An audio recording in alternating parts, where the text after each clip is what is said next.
Olá, boa tarde. O Amigo Animal está começando. E hoje eu quero abrir o programa conversando sobre um tema que é uma rotina no meio da proteção animal, que são os maus tratos. Eu costumo dizer que maus tratos, porque a pessoa é má, porque a pessoa é violenta, maus tratos qualquer um pode cometer. Uma pessoa má, uma pessoa de má índole, uma pessoa agressiva e uma pessoa que diz que tem muito amor para dar. Também pratica maus tratos nos animais, porque essas pessoas têm o mesmo perfil. Elas estão satisfazendo as suas vontades e não as necessidades dos animais. A gente vai contar para vocês um caso. Eu estou aqui do lado da Marilúcia Pereira, presidente do Instituto Viva Bicho e também apresentadora desse programa. Mas por que a gente resolveu gravar isso? Porque dificilmente a gente traz isso para a TV, esses casos para a TV. Mas existem as pessoas que acompanham a gente nas redes sociais, mas é muito importante que as pessoas que assistem esse programa, e são muitas, e eu aproveito para agradecer por isso, precisam saber, precisam entender as dificuldades que uma pessoa que trabalha sério na proteção animal, que é o caso da Marilúcia, enfrenta para resolver um problema quando detecta maus tratos. Eu vou pedir para a Marilúcia falar e contar essa história, a história de uma senhora que já foi ajudada aqui pelo Instituto. Nós não vamos citar nomes, não vamos dizer a cidade onde isso foi detectado, mas é uma cidade aqui da Baixada Santista, uma comunidade carente. Mari, boa tarde, obrigada mais uma vez. Obrigada. E eu queria que você falasse um pouquinho, Mari, sobre essa situação. Eu tive a oportunidade de acompanhar, mas eu gostaria muito que a Mari desse o depoimento dela, porque ela entrou na casa e, na hora, eu disse para ela, eu não vou entrar. Basta uma, porque a outra tem que ter equilíbrio para poder aguentar a situação que vem depois. Se as duas entram, as duas totalmente ficam desequilibradas. Então, uma entra, o outro segura a onda. Então, foi o que aconteceu. Uma só chora, né? Basta uma chorar. Eu tinha certeza que eu ia encontrar ela chorando. Então, eu saí de lá bem Como é que foi, chateada. Mari? Então, essa senhora já é ajudada. Essa senhora, a gente já ajuda ela há algum tempo. Então, a gente, inclusive, ajuda até com cesta básica. Ajuda ela e ajuda os animais. É uma das senhoras que a gente, de uma das dezenas de pessoas que a gente ajuda, que são bem com uma situação financeira bem difícil. Então, mas a maior dificuldade que a gente tem é a mentira dessas pessoas. Elas mentem, e elas mentem olhando nos teus olhos. Por quê? Para ser ajudado, pelo menos pelo Instituto, a gente tem regras. Primeiro, todos os animais em liberdade, todos os animais castrados, a gente castra todos os animais vacinados, a gente doa a vacina, a gente doa a ração, mas a gente exige também dessas pessoas, a gente exige bons tratos desses animais. Dá licença um pouquinho, isso não quer dizer que todas as pessoas que tenham animais castrados e vacinados, que o Instituto doe ração, não é isso. Não. É um caso que foi detectado depois de uma triagem muito rígida, porque ninguém tem suporte para ajudar tanta gente, e que passou a ajudar essa senhora. Por exemplo, a gente dá uma filtrada das pessoas que têm animais. E, por exemplo, nesse caso, é uma senhora um pouco desequilibrada, porque ela chega a ser uma acumuladora. O porquê uma acumuladora? Ela só não tem uma grande quantidade de animais porque a gente está sempre retirando o animal dela. A gente está sempre... Ela busca e a gente retira. Então, o que a gente sempre faz para essas pessoas? A gente vai até o local. Então, às vezes ela vem até o Instituto para buscar ração, para conversar com a gente libera ela, mas de vez em quando a gente fala, olha, fique aqui que hoje eu vou lhe levar em casa. Porque eu quero entrar, porque eu quero ver como é que estão os seus animais. E foi o que aconteceu dessa vez. Ela veio até o Instituto para buscar ração, a cesta básica dela, e a gente falou, olha, nós vamos te levar. E eu fui com a Leila, a gente foi. Só que o discurso até então era o que a gente quer ouvir. Os animais estão soltos, os animais estão bem, os animais estão com água limpa, estão comendo. Deixaram uma mãezinha com filhote de gato. Não tem animal preso. A princípio é isso. Quando a gente avisou que a gente estava indo, a história começa a mudar. Mas ela não muda de uma vez só, ela vai mudando aos poucos. Então, assim, quando a gente avisou, olha, a gente vai lhe levar hoje, a senhora espera aí, vamos colocar tudo no carro, a gente vai lhe levar. Nesse momento, a gente ainda no instituto, ela falou, olha, mas deixa eu só falar uma coisa, deixaram uma mãezinha com filhotes de gato. E aí, filha, eu tive que botar para dentro. Tá bom, então tá bom. E como é que tá essa mãezinha? Não, ela tá bem, então tá bom.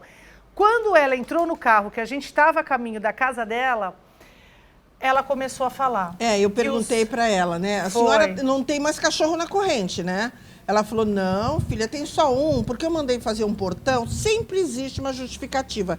E isso é um perfil, gente, idêntico. Nós já sabemos, a gente tem até um checklist das respostas, porque são todas iguais, né?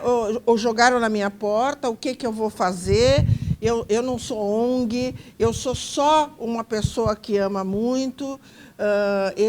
Como é que existem outros? Nesse caso, eu já mandei fazer um portãozinho, agora eu recebo dia tal. E assim as histórias que a gente entra por aqui e sai por aqui, né? Elas vão inventando. No meio do caminho, elas vão inventando. Era só esse. Aí, no meio do caminho, ela começou a falar, olha, tem mais um cachorro também, e olha, tem um outro cachorrinho que eu tive que colocar na corrente. Bom, quando a gente chegou na casa dela, ela já começou a chorar, antes de abrir o portão, ela já começou a chorar, dizendo que todos os animais dela estavam na corrente e que ela tinha não só a mãezinha com os filhotes de gato, mas ela tinha um outro filhote de gato também. Na corrente. Na corrente. Que é o filhotinho de 3 meses. Que a gente está mostrando aí. Como é que é o nome dele? Eu esqueci o nome dele. É o filho, acho que é Guga, né? Não sei. É o filhotinho de 3 meses que a gente está mostrando aí. E aí, quando ela abriu a porta, é que eu vi o cenário todo. É um local úmido, é uma casa que isso não justifica, né? Não justifica. Por que não justifica? Porque essa casa nós já reformamos, nós ajudamos ela a fechar alguns muros, a abrir algumas janelas. Nós ajudamos ela em relação a isso, pois ela modificou a casa inteira.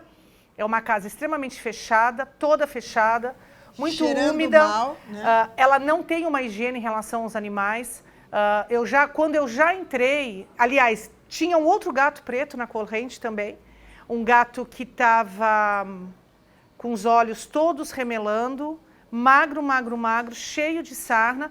Ele estava preso na corrente, num corredor que eu não aguentei o cheiro de tanta urina e de tantas fezes que tinha.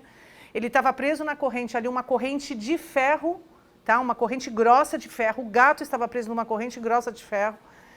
E uns 2 metros, um cachorro que babando para pegar o gato. Então, o gato estava vivendo nessa situação. Isso foi o que eu vi quando ela abriu a porta. Aí, antes de fazer qualquer coisa com esses animais, eu já falei para ela. Eu falei, então agora a senhora me leva. Eu escutava latidos no fundo. Aí foi quando eu comecei a entrar e ver um corredor estreito, um corredor bem estreito, que não deve ter 1 metro ali. Um cachorro, um corredor que ele era íngreme assim, sabe? Ele tinha uma caída ao chão. O cachorro estava lá em cima, preso na corrente. Ali ele urinava, ele fazia as fezes. No meio do corredor, de lá para cá, no meio, o filhote de gato de 3 meses. E aqui, no final, bem perto da porta, a caixinha com a mãezinha com os filhotes de gato. Então, uma tortura psicológica. Fechada, deixa eu só complementar, fechado, sem luz nenhuma, nem luz do dia, nem luz artificial. Com uma tortura psicológica, porque o cachorro está latindo lá no fundo.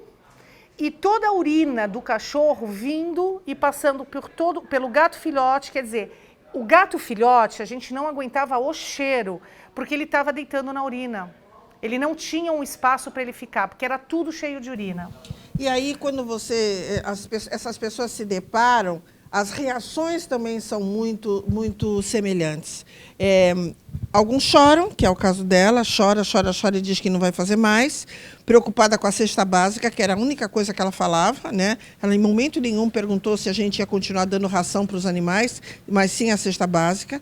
Importante dizer que a parte interna, onde ela usa a casa, limpíssima, né? Então ela tem noção de que o ambiente onde ela tem que estar é limpo, mas os animais, é importante pegar. né? E ela o tempo todo falando, eu trato muito bem, que é aquela síndrome do acumulador. O animal ele só será feliz e só estará bem comigo. Né? Não importa que eu não tenho dinheiro para dar uma boa qualidade de alimentação, eu não tenho dinheiro para levar no veterinário, o animal está morrendo, mas a pessoa não consegue ver. É uma cegueira psicológica. Ela acha que aquele animal está feliz com ela. E se ele estivesse em qualquer outro lugar, ele estaria sofrendo. Enfim, não justifico de forma alguma a ação dessa pessoa, muito pelo contrário. A intenção em mostrar isso é mostrar o quanto é difícil lidar com isso. Porque a Mariluce conseguiu pegar os gatos. Os cães ela não doa. E agora? Ah, vai lá e tira. Não existe isso. É importante dizer que a gente está no meio de uma favela de beco. O carro não entra, o carro fica longe e a gente entra no meio de uma favela que é um beco, né? Então, mas tem que tirar. Então, assim, como que tem que tirar? Como é que a gente tira um cachorro? Não, a legislação não permite que se tire. Vamos supor que a polícia chegasse nesse local e ela falasse assim, eu não vou doar esses animais. É um problema que vocês não têm ideia, porque ela pode fazer um boletim de ocorrência por roubo. Porque, gente, a gente vê essas legislações de bem-estar animal lindas, maravilhosas. Só que no Código Penal brasileiro, que é quem julga, quem vai imputar as penas, o animal é um objeto. O animal não é um ser vivo, com consciência, com direitos. Ele é um objeto. Se eu tomar o cachorro dessa mulher sem autorização, é como se eu estivesse roubando o carro dela. Para a polícia é assim. Então, muitos policiais que gostam de animais também se veem em apuros, porque eles ficam indignados, eles querem tirar, mas se eles tirarem, eles serão punidos. Então, a dificuldade, primeiro, são 4 animais já de meia idade, que se o Instituto tirar e conseguir tirar, muito difícil serão adotados. As pessoas morrem de pena, mas dificilmente aparece alguém para adotar um animal desses. A tendência é que eles vivam para sempre dentro de uma baia. Né? E ela pega outros, que foi o que aconteceu. A gente já tirou muitos animais dessa senhora, tanto gatos quanto cachorro. Mas ela pega outros. Então, é por isso que a gente tem esse projeto, que essas pessoas que têm um certo desequilíbrio, porque é assim que a gente tem que falar, a gente tem esse projeto de ir até o local e tentar ajudar ela ali. Por isso que a gente exige. Nós somos muito exigentes nos bons tratos aos animais, né? Como no caso dela, até a casa dela reformou. Então, não adianta tirar, porque se eu tirar ali, você vê, os animais que a gente trouxe, os gatos, eu trouxe as correntes também. Eu tentei dificultar um pouco ela para não deixar numa situação que se ela pegar outra, ela vai lá e coloca. Então, eu tirei as correntes também. Mas é muito complicado porque eles pegam outros animais também. Então, agora...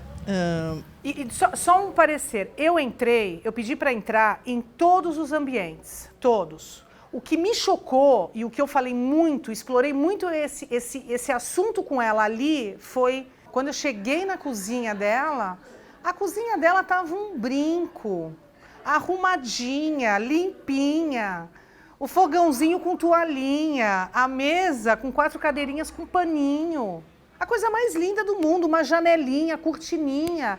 E eu falei para ela, assim, aqui onde a senhora vive está desse jeito organizado, está tudo muito limpo, está tudo muito gostoso. Agora, os seus animais estão lá, porque aquilo nem chiqueiro de porco, da forma como eu estou vendo aquilo. Quer dizer, a senhora tem consciência do que é a limpeza, do que é querer viver dentro da limpeza, dentro de uma higiene. A senhora tem essa consciência, mas a senhora não está praticando com os seus animais.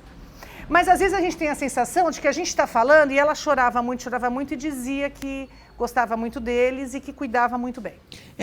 Existe já um estudo científico, isso é uma doença. Infelizmente, não tem cura. Nos Estados Unidos, já há psiquiatras e psicólogos especialistas em cuidar dessas pessoas. Mas, no Brasil, infelizmente, a gente está ainda caminhando muito lentamente em relação a esses casos. Não há amparo, as pessoas vão ao tratamento se quiserem, mesmo que haja uma prefeitura que ofereça um tratamento. As pessoas que oferecem os tratamentos, por exemplo, as assistentes sociais que poderiam ajudar, não têm essa visão, a maioria delas não tem essa visão de que os animais estão sofrendo, de que aquela senhora está sofrendo, só se preocupam com o ser humano, os animais que se danem, a maioria. Então é muito difícil, aí a gente que trabalha com animais entra em conflito. Então, por enquanto, a gente ainda está engatinhando nisso, gente. A gente quis contar, porque essa é uma rotina e, infelizmente, isso não aconteceu uma vez, não é um fato inédito, isso é sempre. Diariamente, são de 15 a 20 pedidos de resgate de animais, literalmente morrendo, e a maioria com tutor. Então, a maioria com tutor, que deixa chegar naquele extremo e só se preocupa quando o animal já está cheirando mal, aí passou a incomodá-lo. Então, infelizmente, é assim, é a rotina. Esses animais que foram resgatados estão bem. A gente tem até um videozinho dele de que ele aprendeu a correr, porque desde que ele é bebezinho ele está numa corrente, ele aprendeu a correr, agora ele não para de correr. E a mãezinha com os filhotes também está bem. O pretinho já está em tratamento, porque ele está cheio de fungo, piolhos, comendo ele, está em tratamento. E a gente vai voltar a falar sobre isso, contar para vocês a evolução desses animais. Tá? Mas a gente quer que no próximo bloco a gente já tenha um outro bloco, uma outra matéria muito legal para contar para vocês. A gente precisa contar a realidade, porque na proteção animal, num país onde não há nenhum respeito pelos animais por parte dos nossos governantes em nível federal, a gente luta com as armas que pode. E é muito difícil, acreditem.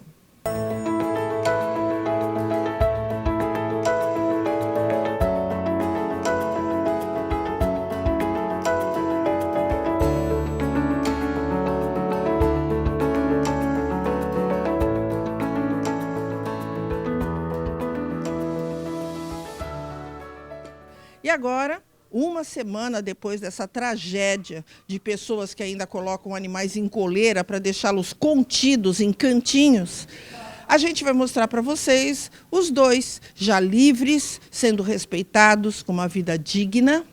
As marcas ainda permanecem, mas essas marcas agora são só físicas. Eles agora estão livres, são felizes e serão mais felizes quando ganharem um lar.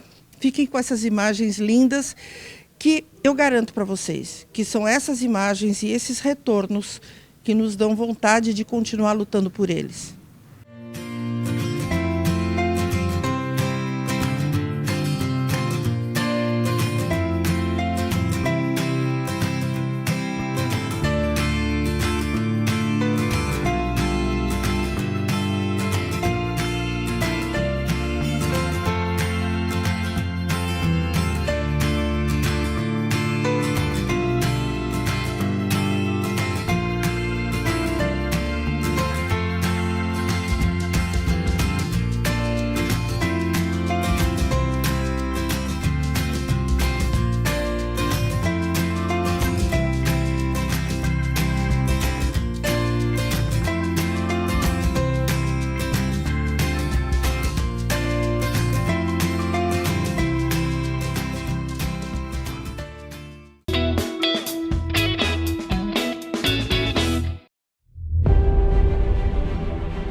A gente vem falando em alguns programas sobre esse modismo de raças. né, de cães. Algumas pessoas acham bonitinho, a mídia propaga muito isso, de um animalzinho pequenininho, peludinho, bonitinho. As pessoas, impulsionadas pelo aquilo que elas veem, elas compram um cachorrinho desse, mas em nenhum momento não há interesse por parte de quem vende em explicar as limitações que têm esses animais e a alta despesa que eles dão. Eu estou aqui do lado da doutora Thalita, da Clínica Viva Bicho, e vamos mostrar para vocês o Cazuza. O Cazuza é mais um caso de animal comprado em canil clandestino, porque era bonitinho, pequenininho, e a doutora Thalita vai contar a história do Cazuza para vocês. Oi, doutora, obrigada pela entrevista. Queria que você contasse, esse cachorrinho está literalmente se borrando de medo no seu colo. Que você contasse um pouquinho a história dele. Ele foi resgatado no Guarujá, onde estava com um edema muito grande num olho que havia sido já enucleado. Nós descobrimos que ele tinha passado por um procedimento veterinário adequado, porém o tutor não teve condições de dar andamento no tratamento e aparentemente o abandonou à sua própria sorte. Ele chegou, nós tivemos que sedá-lo para poder fazer a higienização adequada da ferida. Ainda está muito ruim, mas estava muito pior, né? Agora é esperar o tempo passar para que ele se restabeleça. É mais um Enzo, né? Nós já tivemos uma história muito parecida, infelizmente. E dessa história do modismo do animal. O pessoal vê a beleza, mas não vê a necessidade da raça, né? Queria que você falasse sobre isso, doutora, sobre os problemas que essa raça Shih Tzu, os similares a Shih Tzus, os malteses, o Lhasas, que principalmente os Shih Tzus, eles têm esse problema no olho, que para manutenção é bem caro, gente. Então, não é só o cachorro por si só e a beleza dele. Gostaria que você falasse um pouco da despesa que dá um cachorro desse. Pois é um animal que toda raça tem a sua necessidade especial, porque ela foi desenvolvida por um propósito pelo homem, né? Então, o Shih Tzu, ele tem como característica esse focinho mais curto e esse olhinho mais protuso, né? E isso faz com que ele tenha aí problemas oftalmológicos com uma frequência um pouco maior. É chamado de olho seco, né, também? Na realidade, o olho seco é uma doença que também pode ser uma consequência da raça, como outras raças também apresentam o mesmo problema. Mas é um olho que está mais exposto. Então, está mais exposto a traumas, por exemplo, provocando úlcera. O outro olho dele está com úlcera. Então, a gente supõe que esse olho teve uma úlcera, que nada mais é que uma perfuração. Teve uma úlcera, pegou a bicheira, porque toda úlcera tem secreção, porque pode inflamar, enfim. E acabou que pegou a bicheira, enfim, e está no estado que está, né? E esse dreno que está saindo do olhinho dele é fundamental para que saia o edema lá de dentro, né? Perfeito, exatamente. O colega anterior que fez o procedimento corretamente fez toda a higienização e retirada dos animais mortos que estavam ali na região, né, dos bichos, e acabou entrando com antibiótico, anti-inflamatório, mas a gente supõe que a pessoa que pegou, que era a tutora dele, não deu andamento com o tratamento e acabou que, por ser uma ferida contaminada, ele acabou que piorou muito a situação. Então, ontem, após a higienização, a gente fechou parte da ferida, mantivemos aí com um espaço para drenagem, para que isso vá limpando por si só, né, e com as medicações que a gente está fazendo, essa infecção se encerre.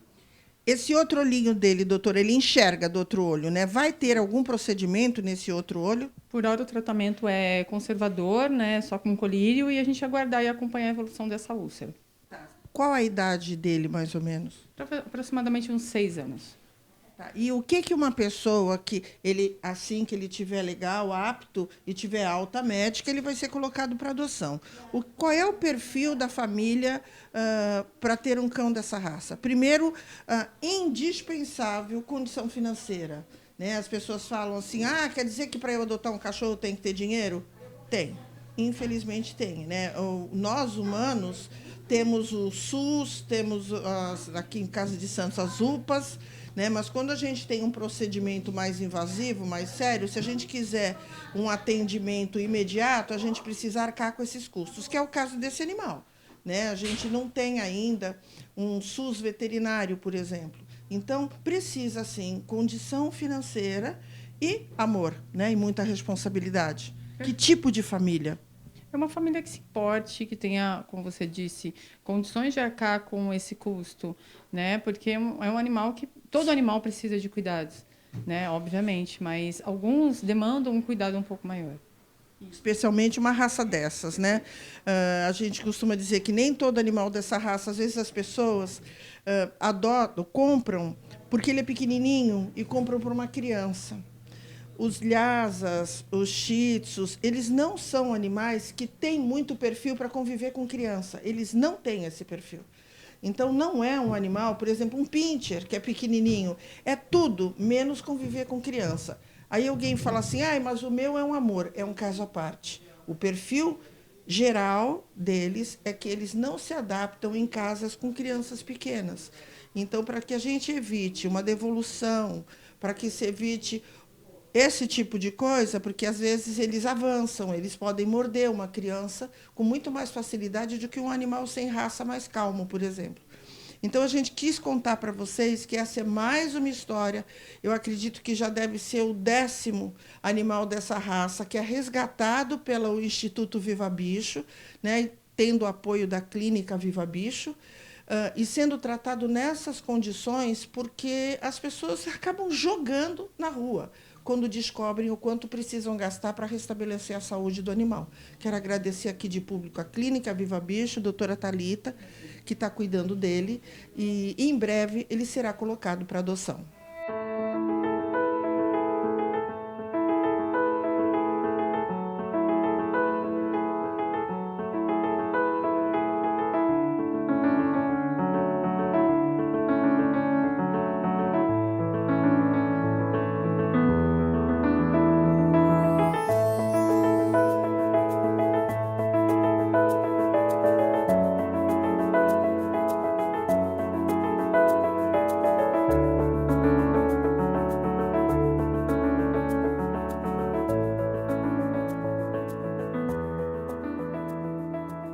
O Amigo Animal vai ficando por aqui. Na semana que vem, a gente vai começar uma série de casos para contar para vocês de animais especiais, de como eles chegaram, de como foram recuperados, alguns já adotados e outros em processo de adoção, esperando alguém como você que vem aqui buscá-lo. Tá bom? Até a semana que vem.